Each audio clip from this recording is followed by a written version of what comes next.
अगदी सोप्या पद्धतीने तिळाची वडी कशी करायची हे आपण पाहणार आहोत. खूप सोपी पद्धत आहे. एक वाटी तीळ घ्या, मध्यम आचेवर आपण त्याला खमंग भाजून घेऊया. तीळ छान खमंग भाजून झालेले आहेत. याला आपण प्लेटमध्ये काढून घेऊया. याच्यातले थोडेसे तीळ आपण वाटीमध्ये बाजूला काढूया. आता हे थंड करायला ठेवूया. तोपर्यंत आपण ज्या वाटीने तीळ घेतले आहे त्या सेम वाटीने आपण अर्धी वाटी शेंगदाणे मध्यम आचेवर भाजून घेऊया. सेम याच वाटीने अर्धी वाटी शेंगदाणे आपण भाजून घेऊया मध्यम आचेवर. शेंगदाणे भाजलेले आहे, आपण प्लेटमध्ये काढूया. अशा प्रकारे भाजलेल्या शेंगदाण्याची फोलपाटं वेगळी करूया. एक वाटी भाजलेले तीळ आणि अर्धा वाटी शेंगदाणे हे मिक्सर मध्ये आपण बारीक वाटून घेतलेले आहे. त्यातले थोडेसे तीळ फक्त बाजूला ठेवले होते. आता सेम ज्या वाटीने तीळ घेतले त्याच वाटीने तेवढाच चिरलेला एक वाटी गूळ घेऊया.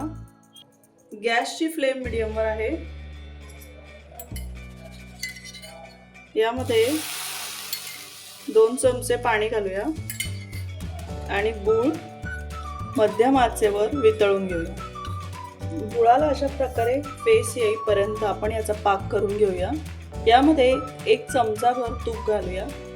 आता यामध्ये आपण भाजलेल्या तिळाचा कूट, भाजलेल्या शेंगदाण्याचा कूट घालून मध्यम आचेवर आपण सगळं एकजीव करूया. थोडेसे जे तीळ ठेवले होते अख्खे आपण भाजलेले ते पण यामध्ये ऍड करू. मध्यम आचेवर सगळं एकजीव करून घेऊया. गॅसची फ्लेम बंद करूया. तिळाची वडी ज्या भांड्यात आपल्याला थापायची आहे त्याला आपण थोडंसं तूप लावून घेऊया.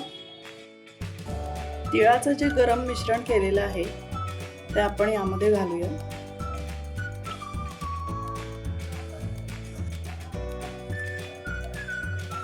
आवडीप्रमाणे कमी जास्त थिकनेस ठेवून आपण अशा प्रकारे वडी थापून घेऊया. गरम गरम असतानाच आपण ही वडी थापून घ्यायची. अशा प्रकारे वाटीने पण आपण सगळं प्रेस करून घेऊ शकतो. तिळाच्या वडीची जाडी समान येईल. आता आपण ह्याला एक 5 मिनिट नॉर्मल होऊन देऊया आणि लगेचच थंड होण्याच्या आधी आपण ह्याच्या वड्या पाडून घ्यायच्या. 5 ते 6 मिनिट झालेले आहेत. वडी अजून गरमच आहे. तोपर्यंत आपण असे चाकूने याचे पाहिजे तसे आकार करून घ्यायचे.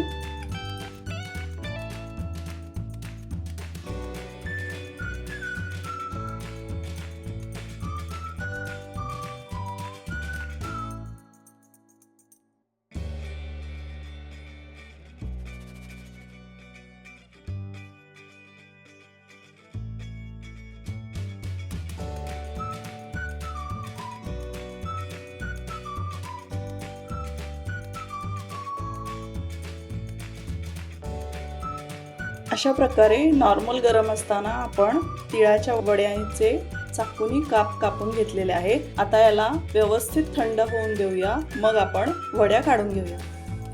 खूप सोप्या पद्धतीने वड्या निघत आहेत. व्यवस्थित स्क्वेअर झालेल्या आहेत. सगळ्या वड्या प्लेटमध्ये काढून घेऊया.